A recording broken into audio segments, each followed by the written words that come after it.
What is up YouTube, it is Matty and we've got a brand new series I am kickstarting today, and that is all about hogs, how to 3-star, how to use them, and basically just overviewing the, announcing this series and how it's going to work. And this episode is going to be all about sort of talking about the series, what sort of things I'm going to cover, how we're going to go through it, show you some example raids, and yeah, just talk about the whole thing as a general overview, that sort of thing. So brand new series I'm kicking off, and it's the aim, the goal is to teach you guys how to 3-star and breaking down every aspect of hog attacks and of this the sort of the standard things you should do, the things you should think about in order to pull off 3 stars in clan wars to help your clan. If you're a leader of a clan watching this now, this is this is the most common attack strategy within 3-starring clans of Channel 9 heavy clans. If you're Channel 10 heavy, this might not be, Channel 10's generally it's Laloon. You can get hog variants as well, and hogs always seem to have a use. They really do, because of the nature of them. So what I will say, if you find this episode useful, if you find this series and this is the sort of stuff you want to see, just drop a subscribe to my channel, let me know your thoughts as well. So let's jump right in. The first thing I wanted to do was look at the actual hog units themselves. I'm going to flick language back over to English in the meantime, so I don't get any complaints about that, because that's one thing I always get on the video. Here we go. Look, so the hogs themselves. Why hogs? Why are they so good? What makes them different? So they jump walls. Clearly, that's their biggest thing. It's like jumping quick giants with a bit lower health and higher damage per second. So the actual units themselves, they target defenses. That's the key. The fact they jump walls and they target defenses. That's what makes them so effective. They have got relatively weakish health, which is one of their biggest sort of weaknesses. Now, the way you combat that generally is through careful use, using distractions, and using tactical heal spells to keep them alive, that sort of thing. So hogs, obviously, because the fact that they target these defenses and they move around the base that way, they're so effective for 3-starring. You just need to know how to use them. What you need to pair that with, though, there's certain things that need to happen in every raid before you can just throw hogs in. Because if you just throw 30-40 hogs into an enemy war, into a war attack, they'll melt. They'll die quickly. Before you know it, they're dead. And you're like, well, why has that happened? And the answer is because there's certain things you need to do to make a nice path for your hogs. There's certain things that need to happen, and that's like, and I'll talk to you about the threats a bit deeper in a bit. So if you are sort of finding out that you're failing, you can't quite figure out what's going on, then watch this video, watch this series, and maybe I can help highlight it for you. There are a few raids I'm going to show in this video, which I'm just sort of preparing now, and we'll go through in a minute. But first, the other thing I wanted to speak about is the Golems, because they make a huge integral part of a hog raid, and why are they so useful?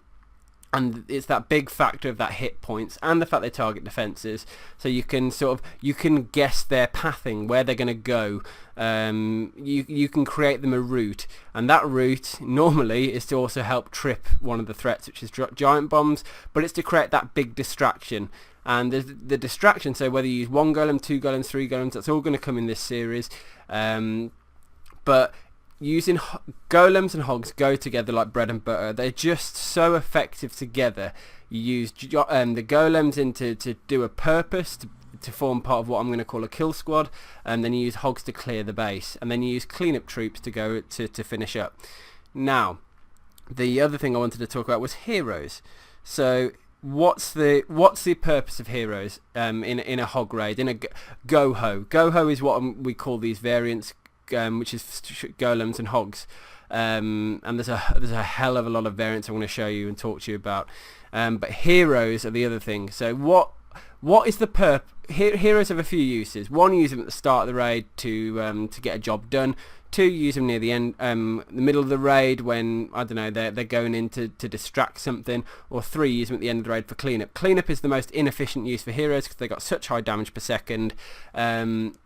where wizards, for what the heroes are and their health and the abilities, they've got much better uses. Just use wizards for cleanup, for example. Heroes, their best use is 9 times out of 10 at the start of the raid, because of their because of the potential raw power that they've got when they're higher level. They can really whack a punch. Now, if you look at the actual stats, my queen is going to do 327 damage per second. She's got 1300 hit points. She's got the ability, which is an absolute massive thing. So if you use golems combined with heroes to get a job done and eliminate some of the threats that would threaten the hogs, and then use hogs to clean the rest of the base, that's where these GoHo attacks are starting to form, and that's where these standardized army competitions come from. Hogs, favourite, they're at Town Hall 9 and Town Hall 8 mainly. You do see them at Town Hall 10 as well. Sometimes at Town Hall 7, well, they're pretty effective, but at Town Hall 7 you might as well just use dragons. But 8 and 9, big uses. Now, what am I going to cover in this series? So at this point I'm going to jump in and start just letting some raids play in the background, because I did want to put a bit of context into this and show you the sort of thing that we do in Emphatic, if you don't know already, and let some raids play out. So the first one's by Brian. It's going to be a shattered GoHo, or to explain it down, double golem. Now, the things I'm going to cover in this series are going to be scouting, how to effectively scout a base and figure out where things are, where traps might be, where where traps are, how the base is going to work, how you're going to attack it. And that leads me into the next thing, which is the kill squad. So the kill squad is there as to do a job. So in this instance, on this raid, you can see he's got 2 golems, 2 witches, a couple of wizards, and the king and the queen on the kill squad. And their objective is to, in this particular example, kill the dragon, eliminate some giant bomb threats, and kill the enemy queen. And they are some of the biggest threats you'll find when you're doing a hog raid. Hogs are very susceptible to double giant bombs, especially since the buff that happened quite a few months ago now. They're very susceptible to getting killed by the queen. The queen is one of the biggest hog killers, and the clan castle, the enemy clan castle. So certain things need to happen before a raid. You can put your hogs in, and you can see before he dropped the hogs, the queen was dead, 2 giant bombs were dead, the clan castle was dead, and now the hogs are going around the base, jumping from defense to defense. He's using heal spells in the most efficient possible places to keep those hogs alive, and they're just going to move through, clean the defenses, and then he's going to use wizards, because they're of their damage per second, to clean the rest of the base. Also in this series I'm going to go through army building, how many golems are you going to need, how many hogs are you going to need, how many cleanup troops are you going to need, how many wizards are you going to need, that sort of thing. I'm going to go through funneling as well, which is how to get your troops into a certain place. So that kill squad that you've built to go and do that job, of taking out the enemy queen, the giant bombs, that sort of thing. We're going to talk about how to make sure that they go in to do that and they don't just walk around the edge of the base, which you'll see in a lot of people raids where people just don't quite know what they're doing, and sometimes it's just a little bit unlucky in the way that things happen or pan out. Even the best of raiders I've seen have had a king run around the outside of a base. It's just inevitable at some point. I'm going to talk to you about the clan castle. Do you kill it on the move like in this raid where a rage spell was used to help take down the dragon and the loons in the clan castle? I'm going to talk about pulling the clan castle out, using, luring it with a couple of hogs or giants or that sort of thing, then leading it into an area, taking care of that clan castle so it's not a threat.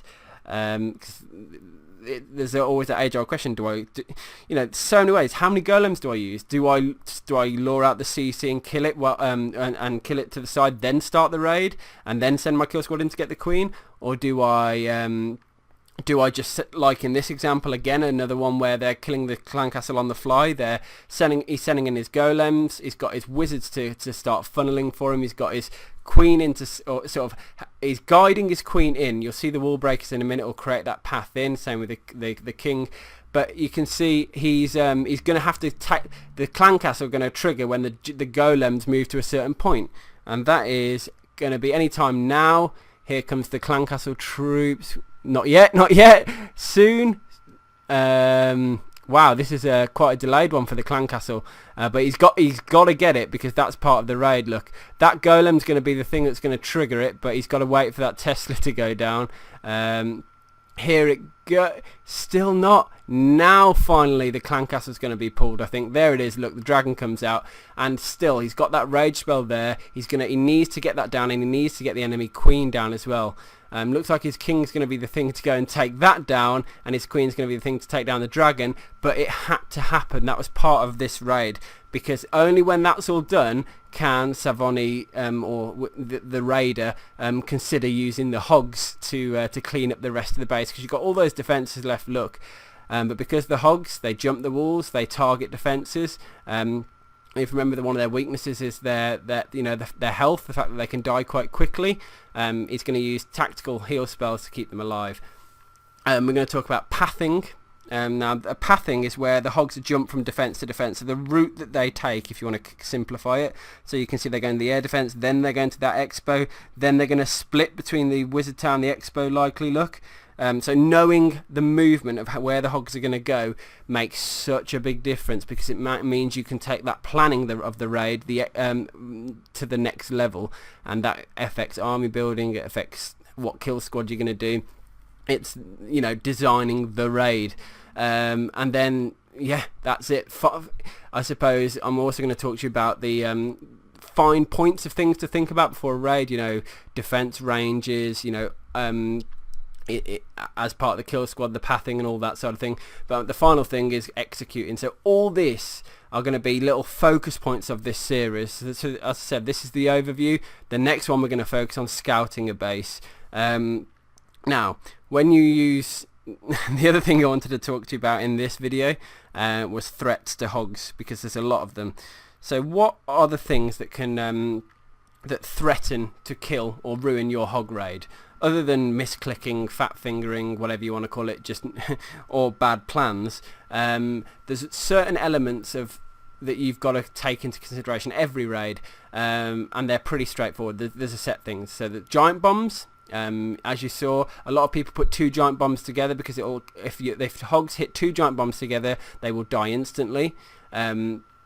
By the way, all this talk is assuming you got level 5 hogs. Level 4 hogs are pretty good good for Town Hall 8, but if your hogs aren't that level, you need to get them that level to make them useful. You can still use them at level 4 and even 3, but you're better off with level 5.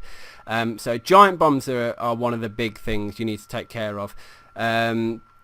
Because the double will kill the hogs instantly, and if they're especially on a base where the pathing means that they have to run over them, you're going to get bacon. You're going to get dead hogs at some point. So giant bombs, they're always a threat, and what you need to do, which is where the raid planning, raid building comes in, is you need to consider how you can send your kill squad in to eliminate giant bomb threats.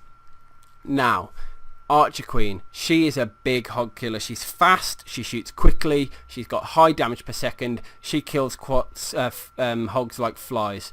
She will, if you don't kill the queen, I'm telling you now, 9 raids out of 10 will fail, because you'll just pick them apart until they're dead. I have seen raids where the queen wasn't taken down and it was a success, but believe me, I see hundreds of these raids a week, and it is rare. It must be once every 6 months I've seen that sort of thing. So the Archer Queen, she always needs to be part of the consideration. She needs to go down one way or the other. She needs to be dead, otherwise she'll just pick off and kill all those hogs. Spring traps, clearly, they're a thing that send hogs flying. They send 3 hogs flying at once, I believe, because they can send up to 15 unit housing space, and hogs are 5 each. So spring traps, they're placed cleverly. They're placed between defences, so that hogs have to run over them when they're moving through the base. Comes down to pathing again, but spring traps can be an enemy if you know where they are. If you see a replay, if you and you're doing a cleanup attack, you do what you can to avoid them. But the easiest thing to avoid them is to send in enough hogs. But it's not easy. Skeletons, another threat used in hog attacks. They'll just start picking away at your hogs throughout the raid. And the final thing is time. Being able to do the attack quick enough to and take all those defences down and use the cleanup to to make sure you have enough time left at the end of the raid. So yeah, there's a lot of things I wanted to overview in this video. Hogs, they're so effective. They are, I mean, if you look at any of our wars, you'll find that 99% of attacks were actually hog raids. And in this war, as an example, we got 24 out of 25 3-stars, and there's one Tunnel 10 that we couldn't quite take down. We got close, but I'm telling you now, about 70% of these raids were some form of hog variant. I don't want to start just randomly flicking through, but yeah, Hogs, they're an absolute force to be reckoned with. If there's one strategy you need to learn to bring on 3-star, and it is Hog Riders. So I'm going to guide you through in this series how to do that. So I hope you're with me on this journey, guys. It's going to be a fun one. We're going to go deep. We're going to go through everything, and I'm going to teach you how to do it. So please subscribe to the channel and join me on this journey of exploring Hog Riders, and yeah, hopefully I'm here to improve you guys and just up the general level of gameplay within Clash of Clans. So hope you enjoy, and I'll see you on the next episode. Peace.